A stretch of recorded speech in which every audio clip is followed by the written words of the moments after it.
Ini Inspirasi TVS dan saya, Tony Yusof.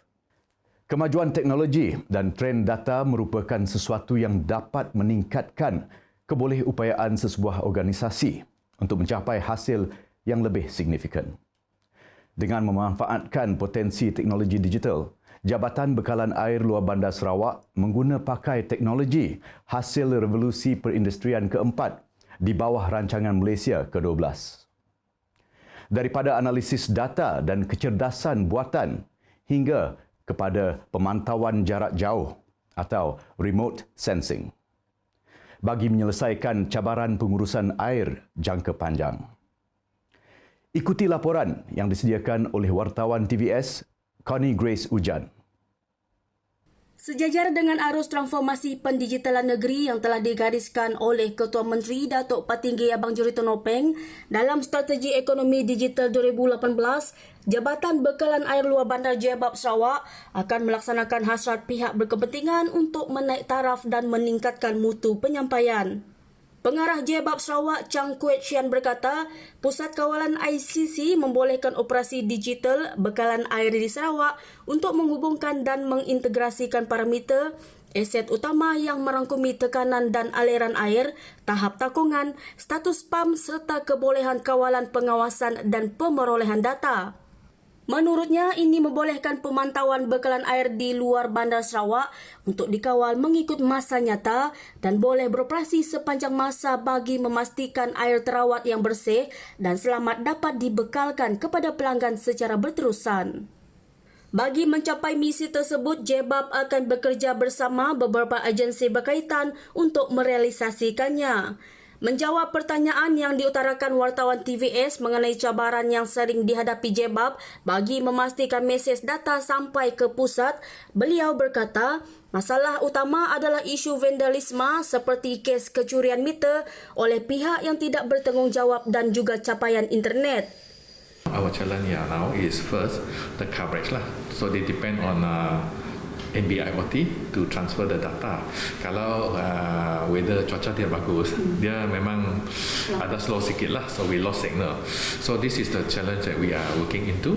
And the other thing yang bermasalah is we haraplah vandalism tak ada lah, because itu sensor memang pasang di site. Kalau orang kacau dia or potong dia or ambil, then the sensor hilang lah. Please jangan kacau itu sensor, sebab itu sensor akan memastikan kita akan for our service better service, because we need that sensor data. Sekian laporan daripada Connie Grace Ujan bersama juru kamera Aziz Soleh untuk TVS Kuching. Kemunculan varian Delta telah mengubah lanskap pengurusan wabak COVID-19 bukan sahaja di negeri Sarawak dan negara Malaysia, malahan di seluruh dunia. Menurut Ketua Unit Penyakit Berjangkit Hospital Umum Sarawak, Dr. Chua Hock Hin, perkara yang amat berbeza tentang varian Delta ialah ia sangat mudah berjangkit kerana muatan virus yang tinggi atau high virus load, di mana seseorang boleh dijangkiti dengan mudah, sama seperti penyakit cacar air.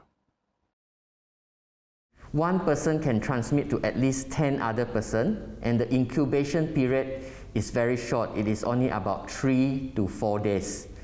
Yeah, and what we have found from patients who are infected with this Delta variant, basically those who are fully vaccinated and those who have not been vaccinated or are partially vaccinated, their virus load are nearly the same.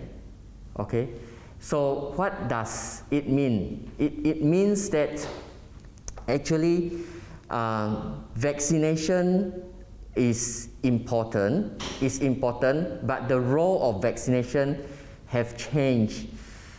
If we depend on vaccination just to cut the transmission, it no longer will cut the transmission effectively.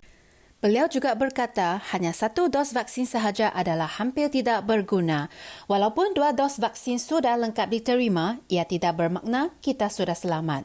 Ini kerana badan kita hanya akan dilindungi sepenuhnya 2 minggu selepas dos kedua disuntik. Menurutnya, antibodi yang dihasilkan setelah suntikan 2 dos vaksin mempunyai kadar perlindungan sekitar 80 hingga 90% daripada jangkitan yang serius. Manakala bagi seseorang yang bergejala ringan, kadar perlindungan adalah sekitar 60 hingga 80%. It all depends on the immune system of the person who received the vaccine.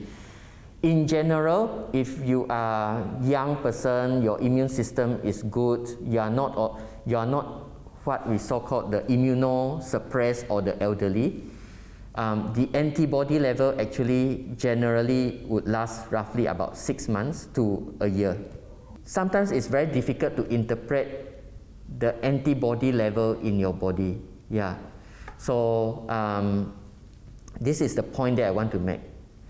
It is better you get vaccinated, and vaccination would be an insurance to you from getting severe disease. But if you want to use vaccination and you don't practice the proper SOP, then it will not help in terms of cutting the transmission.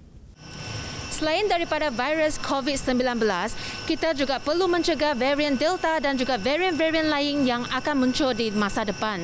Mahu atau tidak, kita perlu belajar hidup bersama virus. Selain daripada mematuhi SOP, sebagai rakyat yang bertanggungjawab, kita juga perlulah berdisiplin. Yang paling penting, dapatkan vaksinasi untuk perlindungan. Jangan lupa, kita jaga kita. Saya Geraldine Chan bersama juru kamera Zain Hashim untuk TVS. Ini pula kisah Erwan Asbor. Erwan telah nekat untuk meninggalkan kerjayanya sebagai pereka fashion dan juru solek di kota besar Kuala Lumpur dan kembali ke bumi Kenyalang. Namun, Erwan sendiri tidak menyangka keputusannya itu telah membuka pintu rezeki yang baru buat dirinya. Berbekalkan pengalaman bekerja selama 5 hingga 6 tahun di dalam bidang kecantikan, Erwan memanfaatkannya sehingga beliau kini dikenali orang ramai sebagai seorang perancang perkahwinan, juru andaman, penggubah hantaran, pereka pakaian pengantin dan sebagainya. Bukan itu sahaja, Erwan juga telah membuka sebuah kedai makan yang menyediakan perkhidmatan catering selain aktif dalam bidang penternakan dan pertanian. Erwan mengakui meskipun bidang yang diceburinya kini sedikit berbeza, namun ia tidak menjadi penghalang buat dirinya untuk berjaya. Menurutnya, semua orang mampu berjaya dalam apa bidang sekalipun sekiranya ia dilakukan dengan bersungguh-sungguh. Saya sebelum ni pernah bekerja sebagai pereka fashion, menjadi juru solek dan stylist di salah sebuah bandar besar Kuala Lumpur selama dalam 5 ke 6 tahun dan bekerja dengan pereka fashion yang terkenal iaitu Razal Razil, dan saya telah membuat perniagaan sendiri dalam bidang fashion dan sekarang saya telah balik ke Sarawak. Erwan mengetengahkan masakan kampung dan masakan orang Sarawak seperti laksa Sarawak di kedai makannya. Saya kemukakan masakan kampung, masakan orang-orang kita di sini. Saya tahu apa yang ada dekat Sarawak ni bukan setakat orang Sarawak yang datang ke Sarawak. Kemungkinan besar dan ada juga yang orang dari luar ingin makan. Sementara itu, untuk ternakan pula, dia memasarkan sendiri telur itik dan ayam kampung kepada peniaga kedai runcit dan pasar basah di sekitar Oyak, Dalat dan Muka. Kata Erwan, tanpa dorongan dan sokongan daripada ahli keluarga juga, mungkin beliau tidak akan dapat berjaya. Erwan berharap agar para belia di kampungnya mampu menceburi bidang yang beliau ceburi selama ini. Baiklah, sekian sahaja inspirasi TVS untuk hari ini. Saya Tony Yusof.